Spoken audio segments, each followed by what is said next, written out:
back to the Personality Hacker Podcast. My name is Joel Markwit. And I'm Antonia Dodge. Hi, Antonia. Hi, Joel. How are you doing? I'm okay. Yeah? You doing good this week? It's been a bit of a stressful week, but I'm all right. I have to say, at the time of this recording, the United States is going through a pretty intense political environment, and it is hard to focus. It is hard to pay attention. You and I live in the Commonwealth of Pennsylvania here at the time of this recording.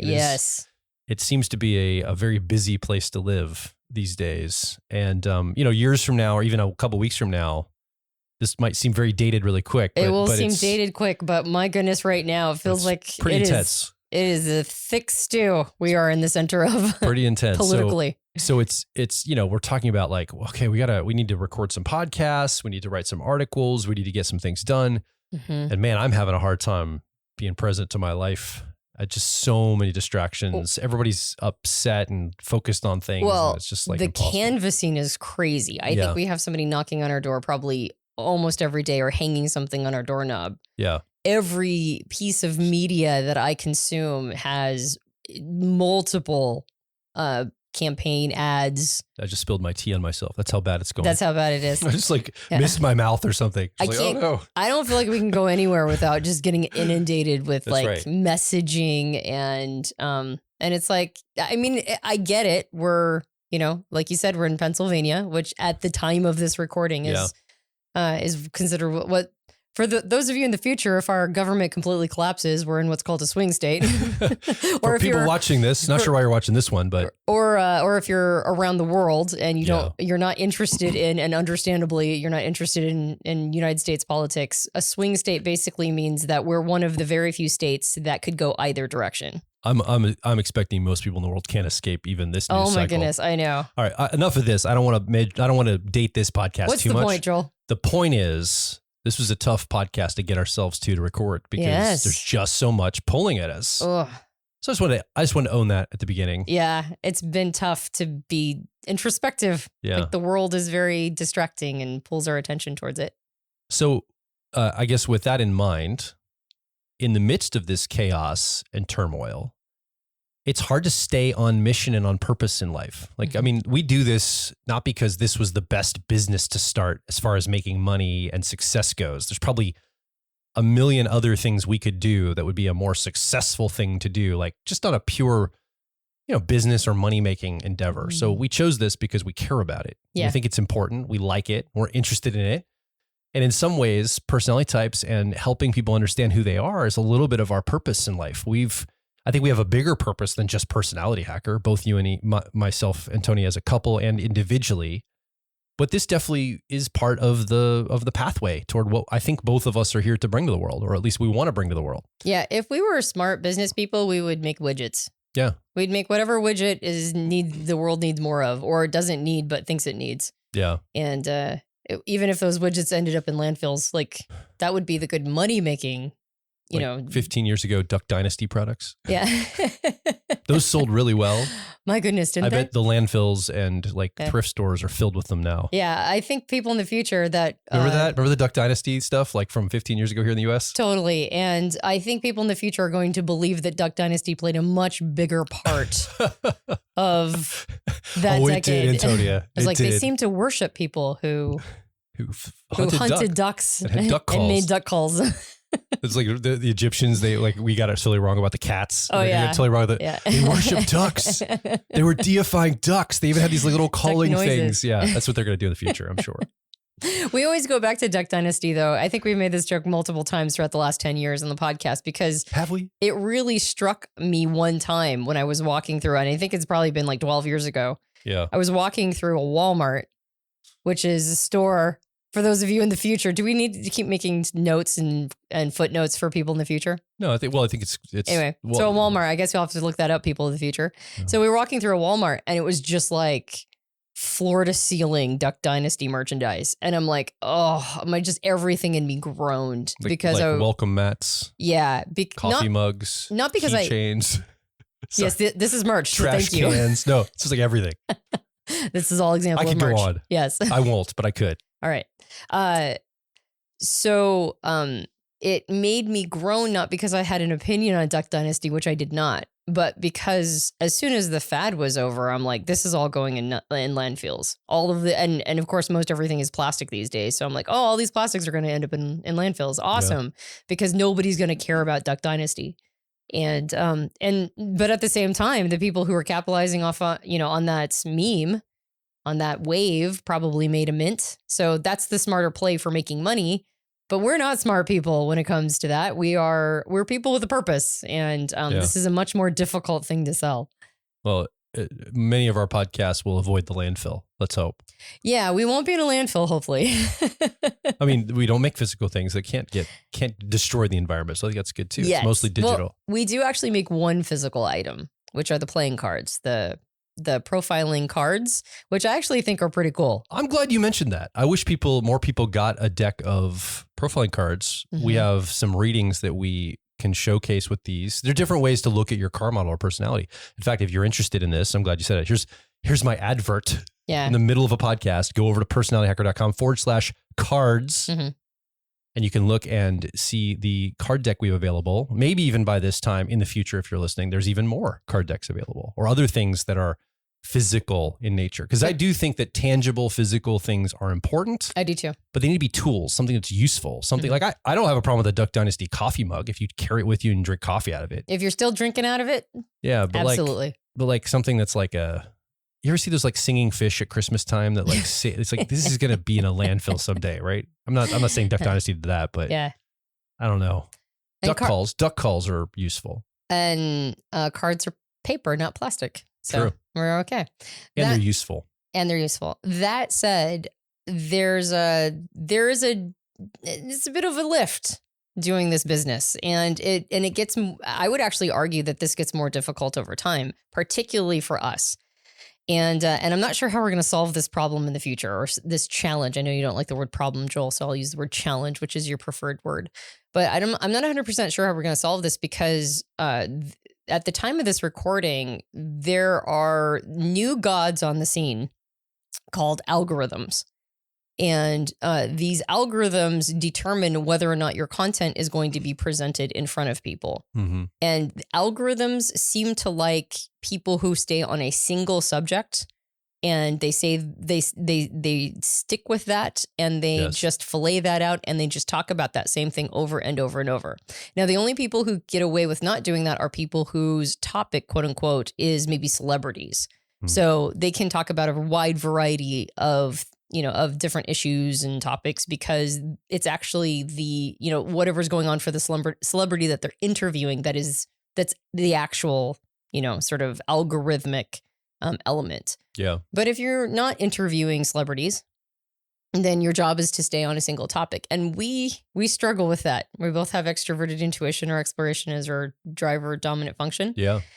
We like to go broad and wide. We like different models. We don't just like Myers-Briggs type. We tend to talk a lot about cognitive functions, the Jungian cognitive functions, but we also like to talk about other Jungian topics and things of interest to us.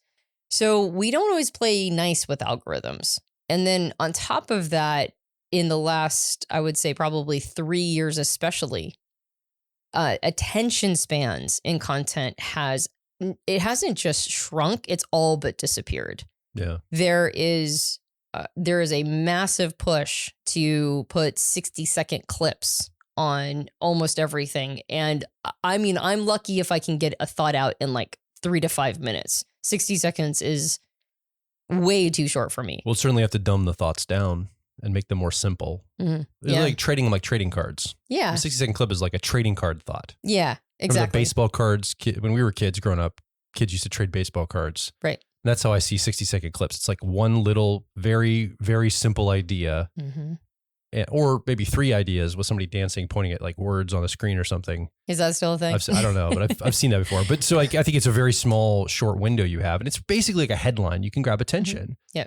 But what I've been noticing and I've read some information to back this up, the idea was that, somebody would see your short mm-hmm. and some of the headline content, like a real core idea, and then they would follow over to the main channel. But what they found is that short viewers stay with shorts on YouTube, for example, mm-hmm. and longer form stays with longer form. Which makes sense, because most people are just scrolling. Yeah. Right. They just want to do 60-second. And if you're in entertainment, That's actually really interesting. Yeah. Like a 60-second clip with entertainment it's actually in some ways a brilliant idea to convey a concept in a minute that's humorous. I actually think that it works perfectly for anything comedic. But anything that's actually supposed to try to like get into the soul of something, to actually do some thought labor, really fillet an idea out, 60 seconds is like you're warming up, right? And you're going to probably need like 5 minutes of warm up to really get into a very deep thought where you're thinking, you're learning how to think, not just what to think. Yeah. So that's a big struggle too. And I mean, we're Gen Xers, we're like old timers now, right? And back in our day, it was people who learned from others, like teachers, right? You found somebody who mastered a subject and you went and learned from a teacher. Yeah. The more contemporary way of talking about even the subject that we're in with type, the more contemporary way of doing it is we're all like sort of in this together and we're all learning together. So it's a lot of panels and a lot of like, well, I think this, and this is my opinion on this type. And what about you? And so it's a little less top down. It's more sort of, we all get to be experts at the same time, which is fine. I mean, I think learning together has a lot of value, but I also think that there's something to be said for people who have, sort of put the legwork in and figured a bunch of stuff out, sort of earn their stripes. So we come from a time period of earning your stripes. And that doesn't really seem to gel as much with more contemporary or modern audiences in terms of algorithms. So this is not the easiest time period for people like us to be doing this gig. Well, I would argue that if you took the algorithms out, we'd be wildly successful. Yeah, I mean, I think, and there's other people that would be too. So the algorithms help. I think what ends up happening is the algorithms are kind of equalizers. They do help people that couldn't have done it without them. Yeah. But they kind of punish people that can do it without them. Right. And so it kind of brings things to more equal. So they're in one way, if you look at an aggregate, if you zoom way out, it probably gives more people an opportunity on a wider breadth to be successful at things because it helps the content be found. Yeah. But the problem is, and then you just kind of, most people would love to be on one channel being fed the topic to be able to do. Mm-hmm. But the challenge is if somebody doesn't necessarily follow the algorithm framework like you and I, it actually it pulls us down and hurts us. So people like, for example, are subscribed to our YouTube channel and have the bell to give them alerts and they still don't see our content. And they lament to us like, I'm subscribed. I have the bell. I don't see your stuff. Why is that? I actually want to see your stuff and YouTube's not giving it to me. Yeah. So again, we also have our audio podcast, which we distribute through, Apple Podcasts and Spotify and all these too. And I think there's a lot of people that just listen to the audio side of it. You may be one of those people right now and you're just here with us with our voice. And we're just having a conversation together, basically, the three of us. Yeah. Well, and I remember like we try to put those 60-second clips out so that we will be seen, because when we don't put them out, when we don't do those little quick, what are they called? Reels or shorts or shorts on YouTube, reels on Instagram. Okay. So when we don't do shorts on YouTube, our visibility drops. And we basically have zero TikTok presence at this point. We don't have any TikTok. Yeah. We don't have any TikTok presence. But when we don't do that, they won't even present our longer form content. Yeah. And so we started doing that, but because like I mentioned, it's hard for either of us to say anything in 60 seconds that's meaningful at all. Multiple times people are like, I don't understand what this was about. Why did you even publish this? And at one point, or why did you put this up? And at one point I said, because they won't present our long form content if we don't put these up. So we we try to find the highest quality 60 seconds of us talking, which is very difficult to do because it takes me 3 minutes to say anything. So, we have to put those up, even if they don't mean anything, even if they don't make any sense. Yeah. So that YouTube will also be presenting our longer form content. And it's like, it's kind of a catch-22. So as we're talking, we can still maybe talk about purpose and dharma. We've done a lot of talking about algorithms and content and some of this. And I'd like to add a couple other thoughts around that before maybe we won't get to purpose and meaning stuff today. I don't know, or dharma. I don't know. Possibly. The listener has no idea what you're talking about because that was our inside conversation. Well, earlier in the podcast, I said, so today we're talking about purpose and how we find purpose possibly. When I mentioned that at the very beginning of the episode. Oh, did you? I guess so I just want to make sure that somebody's like, well, I'm ready to get to that. I want to make sure, because that was our intent. Oh, I'm sorry. I didn't know that you set it up that way. Our extroverted intuition has taken us a little bit of a different direction. And I'm wondering. Yeah, let's talk about whatever we want to talk about. We're kind of deep into it now. Yeah. So I wonder if we could come back and maybe hit this as a second topic. I don't know. Well, you know what we'll do? We'll see if we can't weave purpose in there someplace because we're pretty good at that. So what I was actually going to mention here, and this is why I'm giving this this to you before I change direction. You're like, wait, that's going to take us a whole different direction. Possibly won't get to our topic. So I wanted to just give you that caveat, Antonia, in real time. Because again, we have some intent when we start these podcasts, but we definitely allow our intuition to guide us as we talk and what comes up. So it's always emergent, which I think we find value in, and I think our listeners and audience has as well. And I have one more statement I want to make on all this too. So sure. So if you look at the history of Western civilization in particular, and you could say maybe humanity, but I'll just take Western civilization. It has been a slow and steady process of democratization of everything. And I was just having this moment the other day when I was thinking about, imagine you're in the 1500s when the printing press, the Gutenberg printing press is invented, right? We, as humans, we look at this as a very key moment in our entire existence, because pre-printing press, books had to be hand copied, like documents and scrolls had to be hand copied and passed around. And it was very slow and sluggish. Only a few people knew how to read. Usually it was in the church or some kind of like nation state people, like in government or serving a king or queen. Like only a few people had access to information. Information was very scarce. And if you look at from the printing press until now, it's been the democratization of information and its distribution. That's what we're just talking about with algorithms, right? Yep. But I was thinking about the other day, like, first of all, when the printing press was invented, we could publish books in mass, like movable type was invented. You still had to also have the populace learn how to read for that to be, that's the other side of the equation no one talks about, that it wasn't like, oh, the printing press is here and then they're selling books left and right. It took probably hundreds of years to get people up to speed to be able to read all these new things that are being printed. And I think that's where, when we come into the Enlightenment time period, right in the thinkers and the people there, I think that was kind of the moment where enough critical mass of people had learned to read that now we're starting to get philosophies and ideas around, wait a minute, we don't have to be the sun doesn't revolve around the earth. In fact, it's the other way around. And we're not the center of the universe. And wait, the earth isn't flat. We're starting to understand, like, wait, stuff is very different than what we had thought up till now. And I think that was really important. So it wasn't just about the technology that was going out. It was also about the ability for people to read that technology. Yeah, for sure. Well, and my hazy understanding of history from that time period, which is probably inaccurate and somebody's going to come correct me. But basically the sense that I've always gotten when I think about that time period is if almost all of if transferring knowledge from one book to another, which was done by, like you said, by hand, by scribes, right? That was the job. And scribes had been around for hundreds of years. If it was so precious, because at one point, like, paper was precious. And then at another point, like, ink was precious. And then just being able to take the time and effort to do all of that was precious. Then bound volumes were reserved for what they felt was crucial knowledge. I mean, there were little things here and there that were entertainment, but very little of what was written was for entertainment. Most of it was written because it was like, this is the Bible. That was the first book printed, right? This is the most important book ever, they felt. The most important thing that we as humans must pass on in our, in time binding all of this sacred information. Yeah. But what happened after the printing press, and even that Gutenberg press was pretty, that was rudimentary.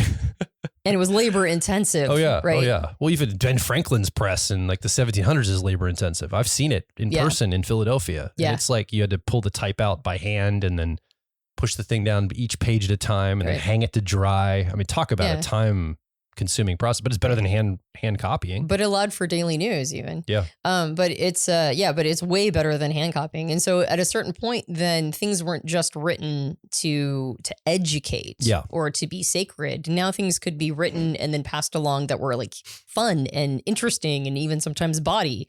And because of that gave more of an incentive for people to learn how to read or gave them easier things to learn on. And so you're right. They kind of grew together, like the mass distribution of the written word, along with people's capacity to consume it, sort of started to, to hockey stick up together. Yeah. And I think it toppled power dynamics. So the Catholic Church was deeply threatened by this. I think the Reformation, a lot of the Reformation came from people being empowered to read the Bible on their own without having to go through a priest. Right. We see that history. Yep. The Enlightenment going, wait a minute, why are kings and queens deciding for us? Yep. Couldn't free people come together with philosophies and create ideas and nation states this way? Yep. And so we had this idea of nation states forming in like the 1700s, you know, and so forth. Obviously, the United States where we live is one of those eventually that we got to. Out of Enlightenment thinking, like literally John Locke's ideas came into the Declaration of Independence and some of our founding documents. Yep. And so we see... And we started getting daily news. Daily news, yeah, right? And we started getting information very quickly. Even if it was localized, it was quick daily information, which was also an incentive to learn how to read so that you could, you know, be up to date on what's going on right now. So my pattern recognition is going all over the place. So I've got a bunch of things before I forget them. I got to say. Sorry, so no, it's okay. I'm just letting you know that I might forget where I'm heading with things if we take too long to unpack them, but I'm trying to get there. So one thing, if you just compare and contrast Gutenberg's printing press and that idea that people have to read on the other side, and we fast forward to personality types, it's awesome that you and me and the person listening right now, you listening right now with us, we know personality types, or at least you want to, because you're listening to this show. You're like eager to learn and understand it. But it's kind of like having some printing presses. If people don't know how to read, it's not as valuable as if everybody knew personality type. It's true. Now, here's the challenge. This algorithm thing, I'm weaving this back in here, this idea.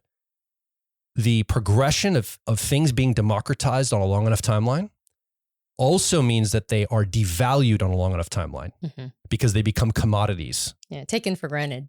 Well, but they actually become commodified. Yeah, taken for granted, but devalued in a way. I mean, think about Netflix, which we currently have at the time of this recording.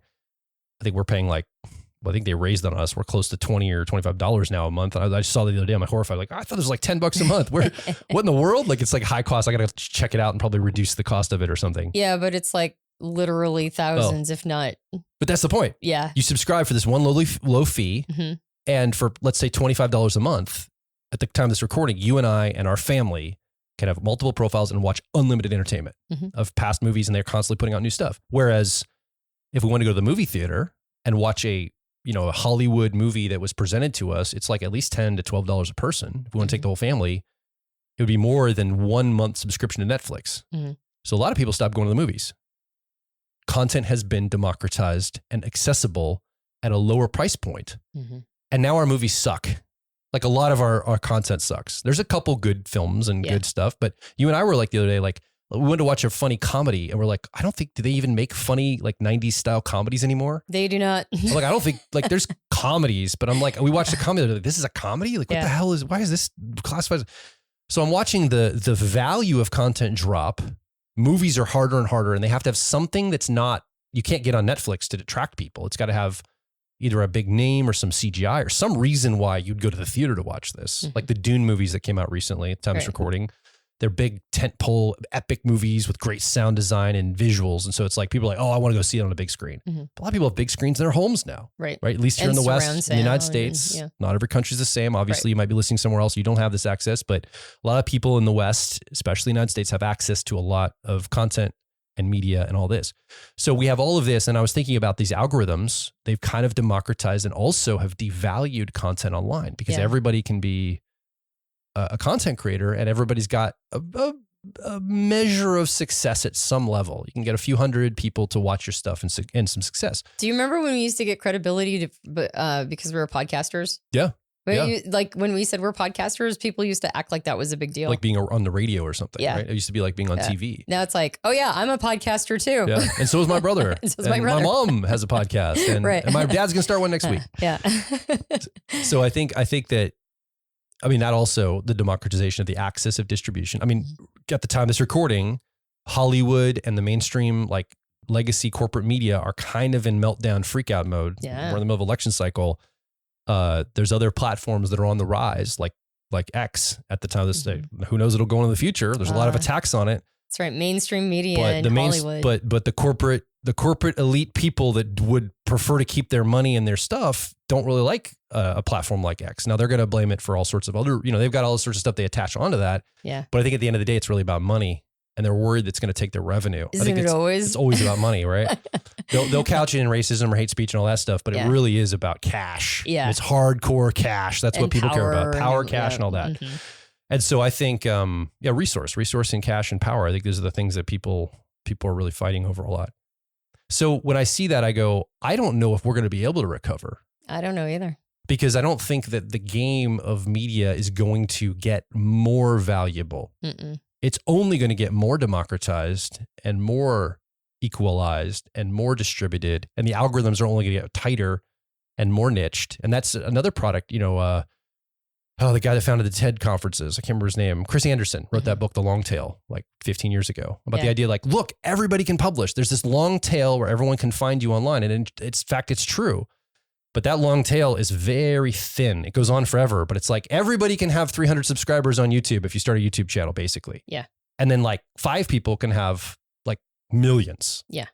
So it's still kind of the old game of the have and have-nots, but it gives the have-nots in a way that are here enough to feel good about their putting their stuff out. And so I'm looking at this going, I don't know if it's a game that can be won. I don't even know if it's valuable in playing it. Maybe I'll be putting out we're going to be putting out some content on TikTok and stuff like that very soon. Yeah. But I'm not really thinking that's going to be where value is given or received for the type of thing that we talk about, which is personal growth, personality types, and how to really become your whole self. Well, and then there's another node in the system that has also hit at this time period and I just mentioned it a little earlier, but the absolute addiction that we collectively have, and it has hit young people like in a way that some of the other drugs have not yet or have never hit, is the onslaught of our addiction to unearned dopamine. We have so much addiction to unearned dopamine. Yeah. And unearned in the sense of like, there are legit ways to get dopamine. Working out is a legit way of getting dopamine. There's a bunch of them where we can earn our dopamine hit and we feel really good afterwards. When we don't earn our dopamine, when we just get it through like what the kids are calling doom scrolling, right? We just scroll, and we see all those little shorts and reels and all that stuff. And we just like keep going. And we get the next little dopamine hit. It's there's a lot that can be and has been said about what it's doing to our brains, right? Yeah. And how it's literally rewiring us, how it makes us feel apathetic and how we don't want to work for anything anymore. Like we want everything unearned because we're getting all of our dopamine unearned. And so then the idea of like having to earn it sounds awful, even though that's the only path to actually like a centered soma, right? Like feeling good inside of our bodies. Satisfaction, like actual satisfaction. Yeah. That's right. So all the things that you're talking about are also hitting. And that's the reason why YouTube is in such competition. And so is Instagram in so much competition with TikTok, because TikTok is giving, it's the pusher, right? It's the supply it's supplying the drug of the unearned dopamine. And so everything wants to go that direction, which is how we all know that it's about power and money, not about like morality. So anytime any major corporation like makes some sort of morality stance, I have to kind of roll my eyes. I'm like, yeah, okay. And you're going to do what about the major problems of the world, right? The ones that you're feeding. Yeah. Yeah. As the supply of the drug. So, so we've got all of that, which everybody's talking about right now is all this unearned dopamine everybody's getting. Yeah. And so right now we're at a time period in history where we're not only in the situation of everything is democratized, but also, I went to a conference recently where the person on stage said, most of you do not and cannot read a book. Right. And it was skewed younger. The audience skewed younger. Under 35. Yeah. Not just young people, but it wasn't under just young. 35. Yeah. It was like there was plenty of people in their 40s and 50s there too. And then he's just said, yeah, most of you do not and cannot read a book anymore. Yeah. And I paused and I was like, holy crap, I think that's true. I can think of so many people whose minds, who are the kind of people I would think would have been readers in the past. And they're like, yeah, I never read. Right. They go to, to websites. I'm one of them. I do read, but man, it's hard. It is so hard to read. Yeah. I'm kind of. You're kind of there too? I'm not there yet. I can read a book and I still have books I'm reading. But when I open the book, I'm like, what's going on online? Like, right. and what's like, I want attention. Like, it just, and it's also the book isn't backlit. I can't take it with me places. Like the phone is so much easier. Yeah. To just take, and it's just always there. It's like, I don't want to leave that book. I'll just leave that book home, whatever. Yeah.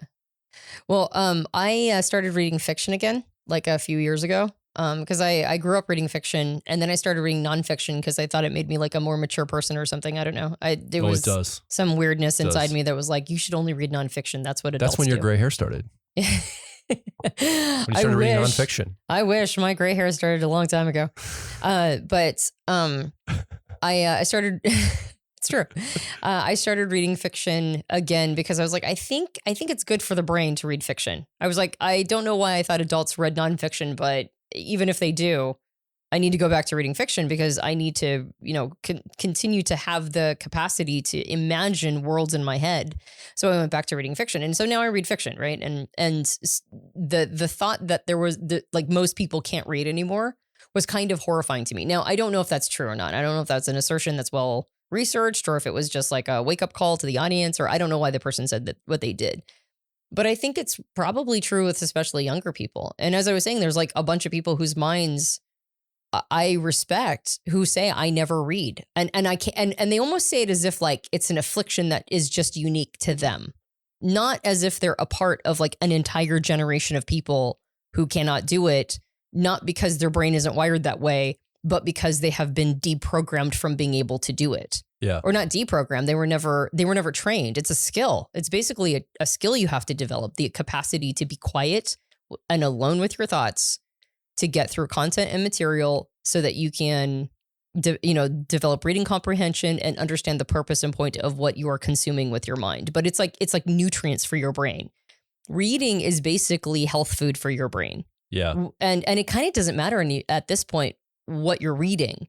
Like, even if you're reading like salacious material, even if you're reading like the smuttiest smut that ever smutted, right? Like just, it kind of doesn't matter. Just the capacity to read at this point is way healthier for you than just sitting there and scrolling like this. So to go back to when I mentioned before, I can't say anything in 60 seconds, obviously. The reason why this contemporary world is such a challenge is because I keep thinking I've got to learn how to do it. I've got to learn how to just like be really simple in my thoughts and make sound bites and say them very fast. I mean, we have a couple sound bites, but like they're hard won and we don't have very many of them. But this idea of learning how to make all these points and learning how to capture attention in 60 seconds, it's like, I think I might be kind of ethically against it. Yeah. Like the reason why I'm pushing back isn't simply because I'm not able to say something in 60 seconds. It's that I don't want to provide the drug. Yeah. Right? Like I kind of want to force people to have to listen to longer form in order to get the complete thought. I kind of want to force, kind of in the same way that we massively curtail our daughter Piper's ability to consume information online, and we require her to read. Like we're always, and it's hard. It really is. It's hard to get. I mean, she has ESFP preferences, which is already a type that would much rather be doing stuff, right? Be active than reading. But despite that, I don't actually think it's her type that's the challenge. I think it's her generation that's the challenge. And so we basically insist that she reads. And at this point, she does. She reads for pleasure, right? She it's nice to see her do it, even though it was a bit of an uphill battle. But it's like, for the same reason that I insist that my daughter reads, I just can't bring myself to cater to 60-second reels and shorts. I just can't. It's like I have an ethical stance against it. Yeah. And I don't know what to do about it because I know that this is like the backbone of our business is social media and clips and YouTube. It's the backbone of connecting with people. I mean, it's not going back. Yeah. Like, we're not going to be, I mean, there's going to be remnants of people that write paper letters to each other because they've decided that, right? But I think we are, and I don't think it's going to stop here. I think you think about artificial intelligence and AI. I mean, right now we have these clunky devices we have to pull up and we punch the data into, and then we have to, send it to somebody and they have to undo the data and read it on their side. I mean, we already know things like Neuralink are coming. Yeah, it's going to be a chip in our brain. You're able to like think the information as fast as it's being published, or have it come in and out of your brain. Now people go, I'm never going to do that. It's like, there are people also that like in the 1900s that I'm never putting those electric light things in my That's right. house. And the Amish are the only ones that still don't have them, right? At least here in the United States. I'll never get one of those horseless carriages. Yeah, those horseless carriages. Or there's like Grandpa Simpson type statements. Right. And I think we all say it, I'm not going to join that digital new world, but it's like by the time it's here, you don't really like it won't need your participation. Yeah. It will not care if you're one of the people who's staying out. Yeah. Outside the Amish, there's hardly anybody in the United States, I think, that's living without houses and no electricity and burning fires and going to bed with the sun. I mean, that just doesn't happen. Yeah. It just doesn't happen. Culturally, it'd be impossible to be part of modern culture if that was your lifestyle. And the Amish have to be separated from us. We live here in Pennsylvania. There's tons in Lancaster County. And they have to like live a separate life because it's really hard to be in sync if everybody else is digital and you're not. Yeah. So this isn't going anywhere. It's only going to be like escalated to the point where people are going to want to enter digital worlds. I had a moment of wondering if we were going to have like upset Amish people. And I'm like, oh no, we don't have to worry about that. I did read something though. Amish are okay with electricity as long as it comes from, there's certain Amish sects that are okay. Sects like SECTS, right? Not SEX, right? That are okay with electricity as long as it doesn't come from a centralized power grid. Oh, so if they have solar panels and battery packs, they're okay with it. Yeah, it's just the actual principle is not technology. It's they don't want to be controlled by the system. Well, there's definitely some wisdom in that. I'm learning to be very sympathetic to this idea. I am too. Now that they want us all on electric cars, they can just turn you off when you do something wrong. Like, oh, you're done, Joel. Tick, you don't go anywhere this weekend. It's like getting grounded by dad, right? Yeah. Anyway, the government will do that to us. I think that's what they're heading toward in some ways. Now, it could be a good future too. We'll see. The point of all this is that things are escalating. They're getting democratized and devalued. And so one thing that you and I are looking for as we think about our purpose, which still don't know if we can get to purpose now that we've been I don't know how long we've gone here. I'll figure out a way. I mean, give it its due conversation. We could touch on it lightly, but I think there's probably more to it than just like if they're trying to discover it. The purpose we have to find, we know what we want to talk about, but we have to find ways to communicate that's different than how everybody else is. And so one of the things that I'm finding is if we can figure out a way to bring personality types into an operational level, cryptocurrency is having a trouble with this, right? The reason why crypto hasn't kicked yet is it's not operational. Right. It's still an asset class you buy and hold like gold or silver, right? You don't spend silver. When you buy a silver coin or silver bullion or gold, you buy it and you put it in some like a safe place, whether that's a safety deposit box or you hold it at your house or you just have it on deposit somewhere, right? In a facility and you bought it but they have a receipt of it, but you don't use it as a currency to trade. And so crypto is having this challenge right now in that it's not actually being utilized. No one's trading with it. It's not an actual currency yet. I mean, when I say that, obviously people are, but it's not to the where I don't go to the store and buy gum with it. I don't go and buy a cup of coffee with it. It's limited. It's very limited currency trading. And so until everybody starts using it, it's always going to just be an asset class. And it's going to be more theoretical. And it's going to be fought over and it's going to be volatile and it's going to be confusing and it's going to be speculative and it's going to be abstract and it's going to be something that people don't utilize or use in their lives. And as I think about it, I think personality types are in a very similar place that crypto is in that it's very, very few people are operating it. Very few people are trading with it. I mean, they are, but it's like, it's an abstract trading. It's all cerebral. Nothing's physically being, like no value exchange is happening with it. It's all just talking about it kind of like crypto, like what's the blockchain and it's all abstractions. Right. And I think until personality type becomes a currency of sorts, not really currency, but until it's traded, it's operated, we do something. And this is why we do our personality profiler training. I mean, it's an operational level of personality type. Right. It's designed to create a methodology where two people come together and they have a conversation and they help determine somebody's best fit type. Yeah. And it's designed to say, this isn't like crypto on a blockchain. This is like a currency in the moment. We're value exchanging. We're creating a moment here with each other. Yeah. And so I think that the value of personality type has to be found in the midst of it's going to get sucked into this algorithmic vortex of terribleness. Yeah. And it's going to get more tokenized and over defined and it's going to lose its power and its actual usefulness because it's going to just get sucked into that world.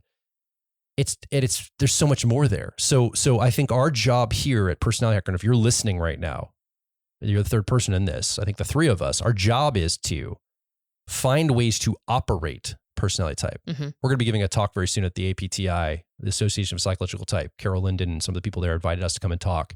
And we're going to be talking about some of these ideas with that conference. This is the type professionals that gather together and people that are using type or type enthusiasts. This is the original organization. And I think that when we give that talk, this is what I want to communicate to people is we've got to make this operational if it's going to last into the new saculum, into the new world that's coming. Well, and to speak to APTI and sort of the, hearkening back to an old guard way of doing things, type became as big as it did in large part because people were using it in a professional sense. They were learning about it in their jobs. They were learning about it in team building exercises. Corporate. It was like the Myers-Briggs type indicator, the MBTI. Its original purpose was to help women during World War II to find jobs that would resonate with their personality style because the men had all gone to war. And so it was a way for women to kind of understand where they would fit in if they had a career, if they were going to go to fill some of these positions or jobs. And so it started out as, you could call it operational. It started out as something that had a very practical application almost immediately. And then after decades, it was a big piece in career, in the corporate world. And then around the time period, probably after John Beebe reintroduced Jungian functions into the type communities. And then sort of when we started coming up in the aughts, it stopped being so much about corporate, at least for us, and it started being more about personal development. And so the desire was to operate it in terms of like growth and development, becoming a better version of yourself. Originally, it was a relational tool for people who were not relatives. Corporate, team building, careers, jobs. You had to learn how to get along with these people who you didn't love, who were not part of your family, who were not best friends, you weren't friends. And so it really greased the wheels of people you spent 40 hours a week with that you didn't have any other relationship with, so to speak of, unless you were lucky enough to like find friends at work or whatever. But it was really meant to make sure that, relational challenges were not stopping your business from being able to do what it needed to do. Well, people online were able to find each other that were into this is really what you're speaking to. Well, I think when I was coming up in the aughts, then it was clear that it didn't just have a corporate application, but that it had a personal growth application, which I think was also, like I said, something that was kind of coming up in the 90s as well, the 90s and the aughts. And that was still operational because people were using it to understand themselves enough to mature, right? To become better versions of themselves and to mature and to kind of understand why things were the challenge that could have been through the lens of functions. And so you had more books written, like Naomi Quenk's Was That Really Me? Talking about the inferior function and how we can get in a grip.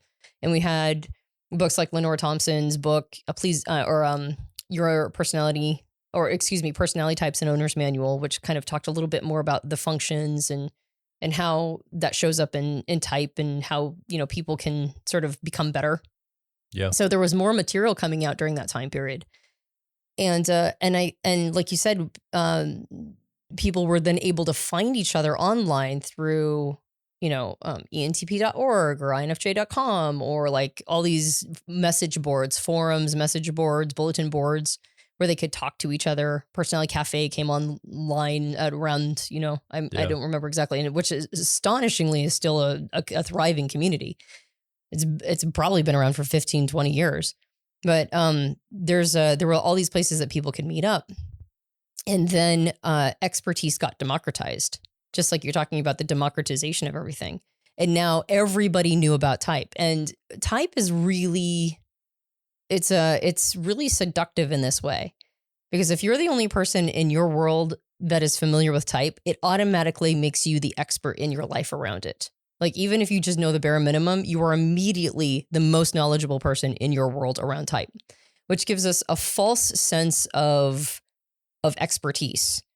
Because and so then we enter communities of people who know type, and it's a weird, you kind of have a weird sort of, I don't know, like moment when you go, oh, maybe I'm not the only person who knows this. Now, initially it's very exciting to talk to somebody else who knows type 2, but what if they came to a different conclusion you did about what it means to have an auxiliary function, or what this particular function looks like, or they just came to a different understanding, and they're the expert in their world too. Yeah. So you start arguing with each other about what these things actually mean. And pretty soon, like, it's really hard for the ego not to get bruised.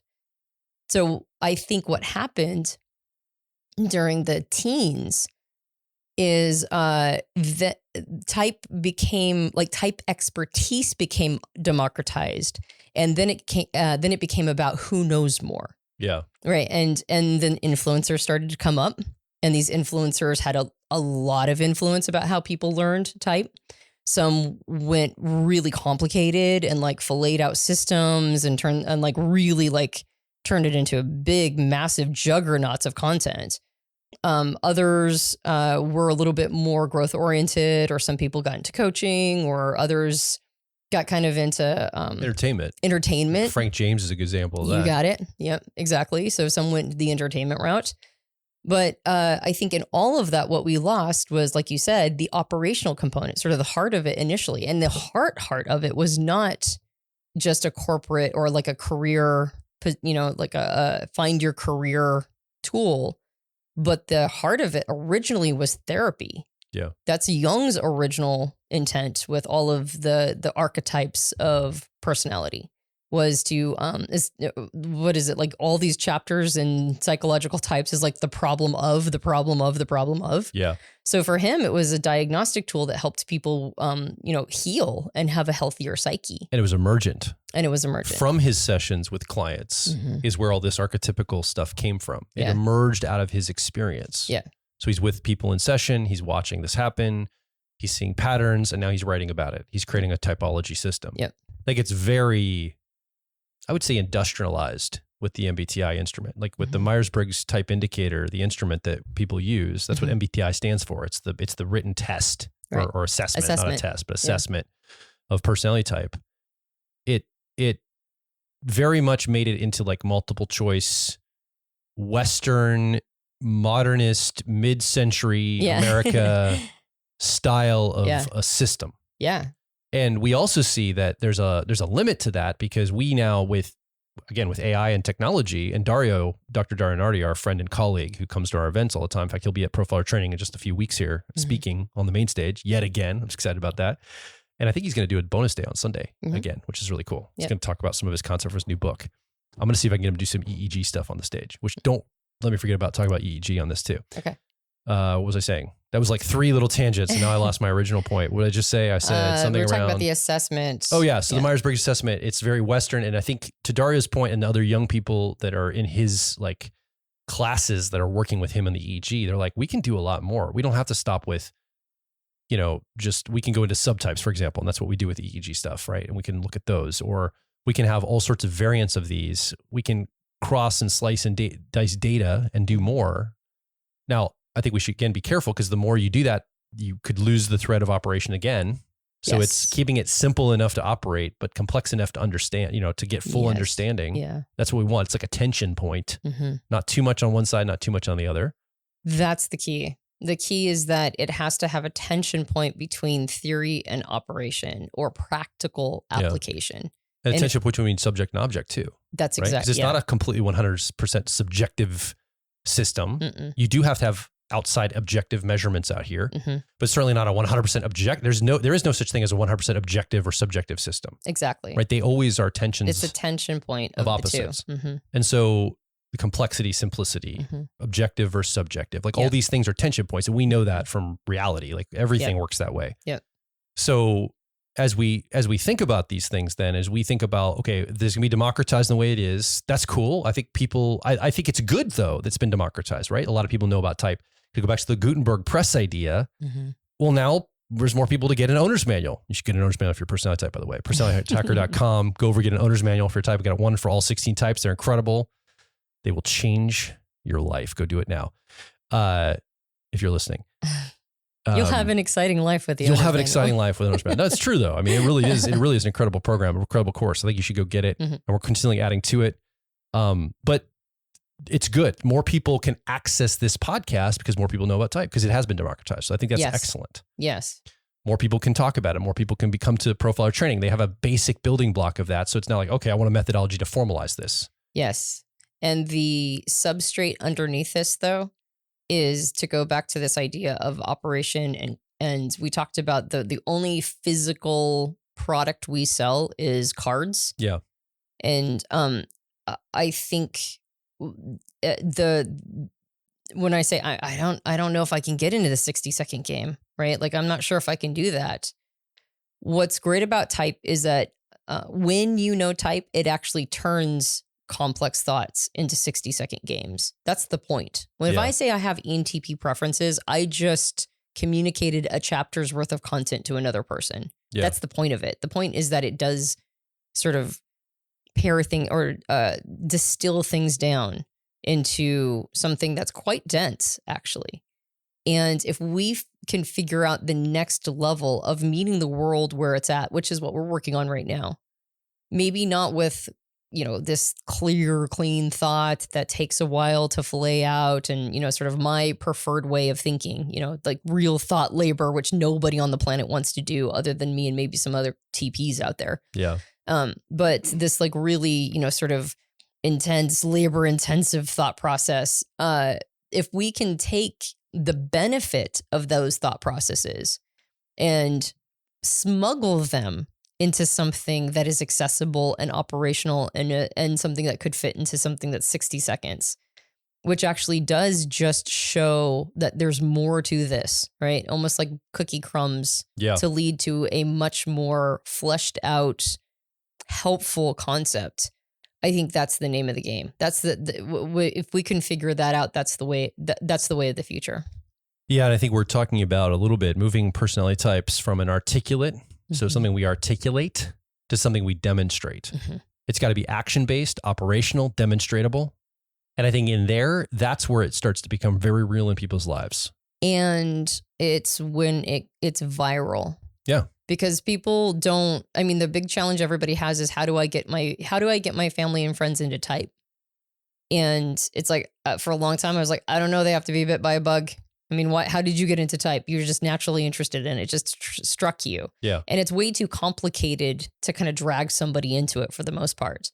But if you can demonstrate the benefits it has, if you can demonstrate and make it sort of fun and interesting and operational, in the same way we were talking about cryptocurrency, right? Like right now, it's like, how do I convince people that crypto is a good idea? Right. Because there's a bunch of people in my life that thinks it's a terrible idea. And it's like, I don't know, like you're probably not because they can't buy a pack of gum with it. Yeah. So they probably don't care. But when it becomes something that we just are all using, then all of a sudden they don't have to quote unquote get interested in it. They just are using it. It's just a part of their life. And I think type can fill a similar niche if we can crack the code. I think that's so key when people see it demonstrated. Like there's so many people that have joined our personality profiler training course after being personality profiled by one of our other students. They had an experience. It was operational. They sat down with them for a session like, wait, you just told me about my stuff about myself that my partner doesn't know. My kids don't know. My parents didn't know about. I don't think I even knew some of these things you just illustrated to myself. But when you said them, they're resonant and I kind of see what you're talking about. Yep. How did you learn this? And then they talk about personality profiler training and then people are like, oh, I want to join too. And so, but so many students come through just by being profiled as the client on the client side because it's so real. Yeah. It's so visceral. Right. And I think even like Jonathan, me and you are exploring these card decks, right? And these card readings. Imagine if personality type was kind of not the woo-woo part of tarot, but what if it was like a tarot card reading where you're kind of like helping people understand the personality type through like a reading of sorts. Like here's kind of how your mind's working. So it's very tangible and visceral. It's like gameplay. It's short. It's very tight. It's like a very contained experience and it feels operational. Yep. And then you forgot to mention about EG, but I remembered for myself. So I'm going to mention it too. Okay. We're also working with Dario Nardi and Darren Yee, who's been through our profile training and our PLP courses to develop and other students as well. But they're the two primary ones driving this and one of Dario's colleagues in France. working on creating experiences for people to have EEG, brain imaging readings, more in a laboratory fashion. It's not going to be a scientific, like, here's a report exactly what your personality type is, and all the details, but it's yet another piece of the puzzle. It's yet another angle to slice and dice. And it could definitely give you an insight into two primary things. One is your personality subtype, because it can talk about those. And we've talked about those on the show, especially in the series on careers, incredible series on that. And then the other thing it can show you is the past, present, future orientation of your mind. So it's a measuring tool. So it can find hidden talents through the EEG and kind of your subtypes, but it also can find the timeline. And so we've noticed that when a client comes to us and works with us, like in coaching or one of our courses, and usually they're, we have big, high level courses. Like we have some lower level products and things, but usually they're bigger, like 6-month commitments. People do like 3 of those. It's like 18 months, sometimes 4, like 2 years. And then I was talking to Darren Yee the other day, and he's like, yeah, actually on the EEG, we see it takes about 2 years for brain chemistry to change. We measured on the EEG readings, and we see how somebody's personality type was wired here. And then we watch it 2 years later. We're doing a reading. We're doing the past, how their brain was at puberty, how it is now. And then we have a fast action mode where we can see what it's going to in the future. And then 2 years later, you can kind of see that it became that in the future. And we can do the reading on that too. So we can have now we have a measuring tool for personality types and seeing how, not for types to know your type, like to discover your type, but to see the changes in your type and the expression of it over time. Because that's really what you and I are concerned about. Not so much profiler training helps determine type, but once you determine that, it'd be nice to measure how the work you've done, the personal growth work you've done and you've operated with, like, what does it look like? A snapshot. Yeah. So the EEGs, I think, are another tangible place for operation. Okay. So I figured out how to weave in purpose and Dharma. All right. So I'm going to do that. Because you're like, we don't have to worry about that, but I'm like, I'm going to find a way. Can we still record another podcast on it, or is this going to shoot probably. our ability? Oh, no. I was just going to weave in my personal Dharma or my purpose, which is to help people program their own minds. This comes from me having to reprogram myself after I left a cult.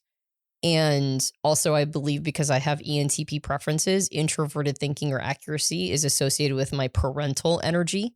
And so there's a big part of my purpose or my Dharma that is to help people figure out how to program their own minds. And the programs that we run, and then with like EEG technology, which helps people observe how they have changed over time, especially when they have taken control of those changes. Right? Like they're wired a certain way, and then they do substantial work. Like you said, people will, when they take our big courses, they almost always stay with us for at least 3, sometimes 4 of them. It's very common. Yeah. And then to watch somebody go through that 2-year process, and sometimes it's not a full 2 years, sometimes it's a year, sometimes it's, sometimes it's just one program, 6-month program. But oftentimes they're kind of with us for a couple of years. And we thought that was an interesting phenomena. And I think we realized it's because that's about how long you need to start to really take over programming your own mind. And that's my purpose, is to help people figure out how to do that for themselves. Because as Jack Kornfield says, if you don't control, or if you don't program your mind, the world will program it for you. Yeah. And so you have to take conscientious control over that.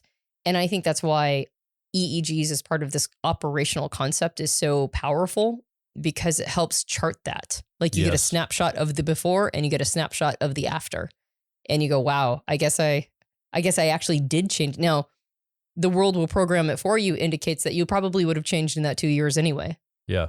But did you direct it yourself? Did you go, are you watching yourself, like, not just have these hidden skills or talents, but you're capitalizing on them and you're changing your life to help you be more in alignment with yourself?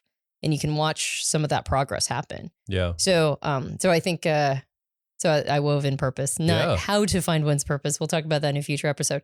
But I wove in the concept of purpose. Yeah. I got it in there. I slid it in. Very good. Yeah.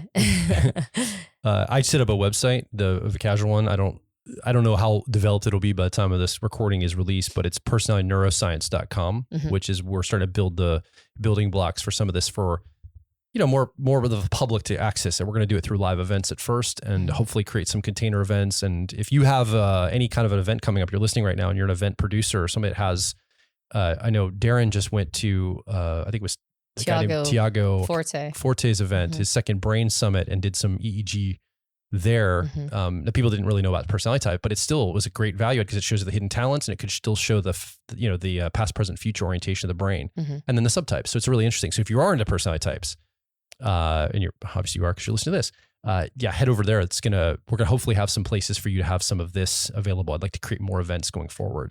Yeah, and every event that we're doing, we are inviting people out to do EEGs. Yeah, we're trying to keep doing that as much as we can. Yep. So at our Profiler training, if you are a Profiler training student, you're listening to this, there's going to be opportunity at the Profiler training live event coming up in just a couple weeks. At our Personality Life Path mentorship, which is going to be happening in a few months when we open up that enrollment at the live event there. We're going to have EEG machine, EEG readings there too. We're going to continue to offer these at any event that we host. Yep.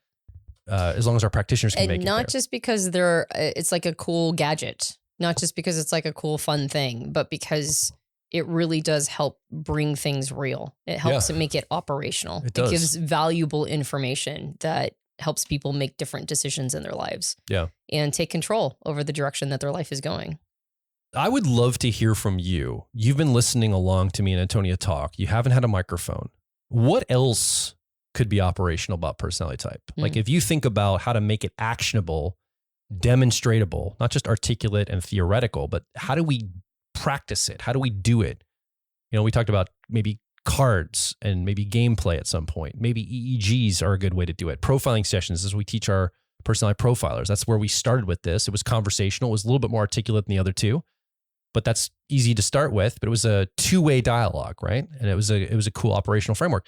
But what do you think? I would love to get some ideas going around this, or maybe you've had experiences in maybe other similar disciplines. You've said, hey, over here in this other cross discipline, they've made it practical and operational in this way. You guys should look at this. This would be really powerful for Personality Hacker and some of the things you're trying to bring into the world. And you're part of it too, if you're listening here, because we want you to be part of this entire community and movement together. But come over to personalityhacker.com and directly below this episode, make your voice heard. Share with us any ideas you have there. But you can also ask a question, share a comment, or share your story about maybe how you see things being democratized or how you've seen something be operational. We'd love to hear from you. Again, come over to personalityhacker.com, make your voice heard. Yeah. And if you enjoyed the episode, you can subscribe in a bunch of different places. We're on various platforms all over, on Apple Podcasts and on Spotify and lots of different places. So go ahead and subscribe. Even if on YouTube, sometimes you don't see our content. Yeah, search for it. Yeah, go find it. Search for it. That might be what you have to do. I realized I didn't even talk about my purpose. I guess where you were landing that.